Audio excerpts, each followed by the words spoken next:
Mesdames, Mesdemoiselles, Messieurs, rebonjour, deuxième édition du journal consacrée au e-commerce. Tout d'abord, quelques titres. 7 milliards d'euros dépensés en ligne à Noël 2011, 18% de croissance, toujours pour 2011, 60 000 emplois recensés, recensement à minima, avec la perspective de croissance et de création d'emplois très importante. Le e-commerce en France se porte bien, voire très bien à cette période de crise. Pour en parler avec nous, Sébastien Mativet, qui est le directeur e-commerce de Cartegie Easy Fichier. Bonjour. Je l'ai dit sans me tromper, bonjour. C'est ça. Donc vous êtes directeur e-commerce Cartegie. Déjà nous présenter en quelques mots ce qu'est Cartegie, ce que fait Cartegie. Alors, Cartegie est une société qui existe depuis 22 ans, spécialisée dans le data management, la data collection. Une fois que l'on a dit ça, on a tout et rien dit. Grosso modo, on héberge, on structure, on malaxe au quotidien de très très grosses bases de données. Des grosses bases de données, pour nous, c'est des bases qui ont plus de 15 à 20 millions d'enregistrements à l'intérieur. C'est la base, par exemple, on en parlait tout à l'heure, la base de Cdiscount, c'est la base de toutes les entreprises françaises, de l'INSEE. Donc c'est aussi bien des grosses bases de données de clients et des bases de données de clients entreprises et de particuliers. Donc base de données, c'est-à-dire adresse physique, éventuellement adresse email, comportement d'achat, etc. Voilà. Du comportemental, ça peut être du géographique aussi. Tout ce qui rentre chez nous est géocodé, entre guillemets. Donc on est capable derrière de pouvoir faire des extractions par rapport à une géographie ou par rapport à certains critères. Et donc je viens puisque vous êtes directeur e-commerce, si je comprends bien, je viens sur votre site web et je vais pouvoir acheter directement des fichiers qualifiés en ligne. Voilà. En fait, la particularité, c'est que jusqu'à présent, enfin jusqu'à 4-5 ans, ce business-là était réservé à des gens qui avaient des très très gros moyens, pas trop pour les TPE-PME. Il y a eu la volonté et une analyse stratégique faite il y a 6 ou 7 ans, ou 5 ou 6 ans sur le potentiel d'offrir cette possibilité-là à des TPE-PME, c'est-à-dire de pouvoir acheter un fichier directement sur Internet, comme on pourrait acheter une paire de chaussures ou configurer sa voiture tout simplement. Donc on se rend sur easyfichier.com, on indique, on coche les différentes choses que l'on cherche, par exemple des particuliers seniors avec un revenu de temps sur cette géographie-là particulière. On a un comptage en direct, donc on vient interroger, je vous parlais de big data, donc on vient interroger en temps réel nos gros centres de stockage. Il y a un devis qui est fait automatiquement et vous payez en ligne et vous repartez avec votre fichier pour votre prospection commerciale. C'est un fichier qui est normalisé, on est rediffuseur et partenaire de la Poste, donc il a une normalisation postale, donc derrière pour des opérations marketing ça coûtera beaucoup moins cher. Concrètement, je veux ouvrir, imaginons, soyons fous, un salon de coiffure. Oui. Je peux venir sur votre site, acheter, louer une base de données de ma zone de chalandise pour pouvoir ensuite faire du mailing ou de l'emailing papier. Bien sûr. Du mailing papier ou de l'emailing, c'est ça? Voilà. Alors on peut le faire soit à la rue, soit avec un système d'îlotage, une norme assez, qui est l'IRIS, une norme assez postale avec laquelle les banques et les établissements immobilier, on va dire, travail, et on peut être très très fin. C'est-à-dire qu'on peut être à 200 mètres près, faire un ciblage et dire moi ce qui m'intéresse pour la coiffure par exemple, ce sont ces particuliers dans cette zone ou alors ces professionnels parce que j'ai une offre réservée de coiffure pour les pros entre midi et 2, etc. Et c'est combien de salariés environ Cartegie? Alors c'est 30, c'était 22 salariés il y a un an, un peu plus d'un an. C'était 20 salariés quand j'ai intégré en 2008 Cartegie. D'accord, c'est un chiffre d'affaires de combien environ? Alors l'année dernière on était à 4,2 millions d'euros de chiffre d'affaires, là on va être à plus de 5 millions d'euros de chiffre d'affaires sur l'année 2011, donc on fait une croissance de plus 16%. Et il y a combien de personnes dédiées à l'e-commerce, à cette activité vente en ligne de fichiers? Alors on pourrait dire qu'il y a entre 5 et 6 personnes. En fait, marketingement et commercialement, il y a 3 personnes. Et après, tout le restant étant de la technique et des designers. C'est-à-dire concrètement, il y a quoi? Ces 3 profils des gens qui font quoi au niveau marketing? C'est quoi leur quotidien, leur métier précisément? Alors le profil, il y a une chef de produit marketing. E-commerce. C'est-à-dire qu'elle va définir un petit peu les offres. Elle définit les offres. Elle est en charge du lead management, du traffic management, donc de remonter des ventes et un public captif en fait, d'essayer d'aller chercher des acheteurs, donc de faire connaître le produit, de faire connaître le service, de faire connaître la marque, puisqu'on parle d'EasyFichier. On a une personne au service client. EasyFichier, la particularité, c'est de faire quelque chose en totale autonomie, en libre service, mais on se rend compte que derrière, il faut quand même accompagner les gens. Donc on a un système en place avec un service client, une personne dédiée qui est capable de chatter avec vous en temps réel quand vous êtes sur la page web, qui vous dit elle vous dit si elle est dispo ou pas. Et puis elle peut répondre à vos questions par téléphone. C'est aussi bête que ça, mais pour nous on a exactement la même approche que si c'était une paire de chaussures ou une barre chocolatée, que ça soit du particulier ou du professionnel, on a toujours besoin de conseils. Donc ça c'est, on va dire, sur les métiers non techniques, les métiers un petit peu plus techniques. Alors, vous avez quel profil dans votre équipe? Alors si un designer est technique, on a un web designer, là il est entre les deux on va dire, et autrement c'est des développeurs. On navigue dans un environnement Windows, donc c'est Microsoft, donc c'est des développeurs Microsoft. D'accord. Qui ont généralement quel profil, quel parcours, on va dire essentiellement ingénieur. On a un autodidacte quand même, mais parcours ingénieur ayant une formation reconnue, mais pas forcément avec une étiquette e-commerce, mais ayant travaillé dans l'e-commerce. On en a un qui a travaillé 4 ans chez Cdiscount, par exemple. Et l'activité e-commerce chez Cartegie, EasyFichier, ça existe depuis quand? Alors ça existe, on va dire, ça a vraiment pris son envol début 2008, mais ça existe depuis 2007, fin 2006-2007. D'accord, et donc avec une croissance chaque année, j'imagine, bien évidemment. Une croissance chaque année. Les 3 dernières années, on a fait x3 au niveau de notre marge. D'accord. Alors, vous êtes directeur, on l'a dit tout à l'heure, vous êtes directeur e-commerce. Au quotidien, c'est quoi les principales tâches? Parce que vous faites quoi votre journée type? C'est de tout et rien faire en fait.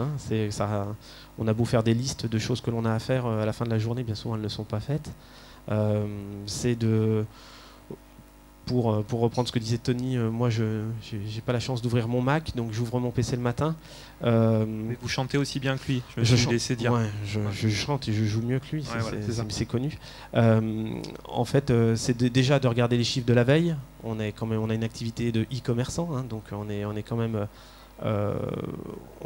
le nez sur les chiffres, donc regardez les chiffres au niveau back-office, donc purement sonnant et trébuchant, la marge brute dégagée, le nombre de nouveaux clients, le nombre d'anciens clients ayant racheté, le panier moyen, les problèmes qui sont remontés, parce que forcément le service client a un CRM, un outil qui est capable de nous remonter des informations.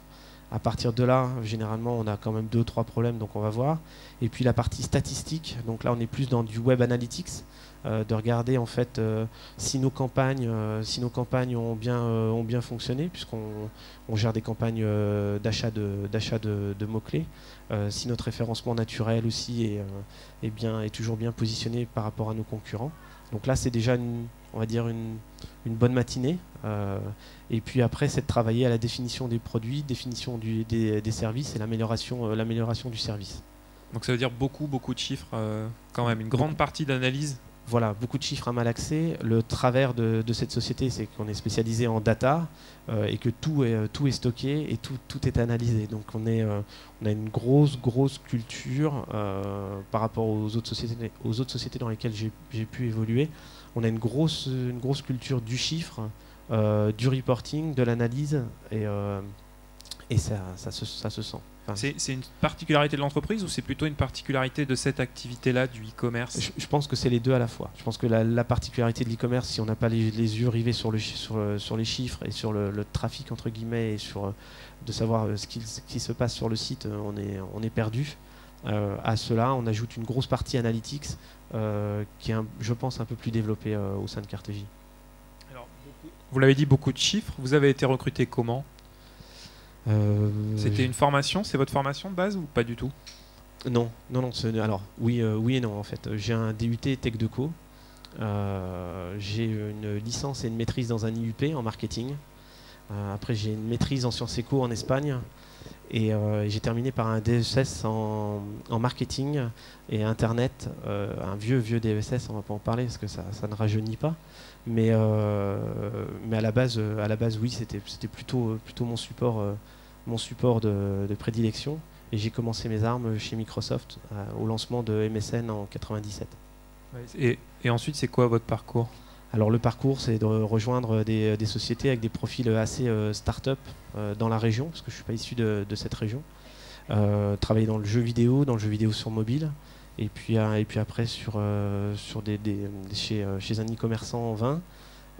Mais c'est toujours en rapport, les missions ont toujours été en rapport avec Internet, et plus ou moins avec une approche e-commerçante.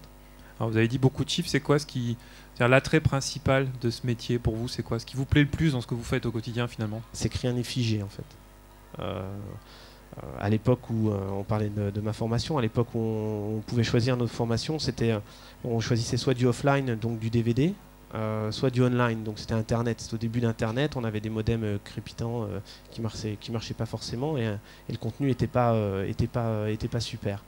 Et moi, je me suis tout de suite orienté vers Internet, parce que quand on sort un site Internet, tout le travail reste à faire en fait. On vient de passer 5 mois, 6 mois, 1 an, 2 ans à essayer de songer à un concept, à un produit, à un service, on le lance, et en fait tout le vrai boulot commence qu'à partir du moment où on va sortir le site. Tout ce qui a été fait avant, on l'oublie, et toutes les modifications, quand je disais rien n'est figé, toutes les modifications que l'on a à faire, là elles commencent. On va adapter, on va ajuster, on va A/B tester, on va faire des tests d'une version, d'une sous-version, etc.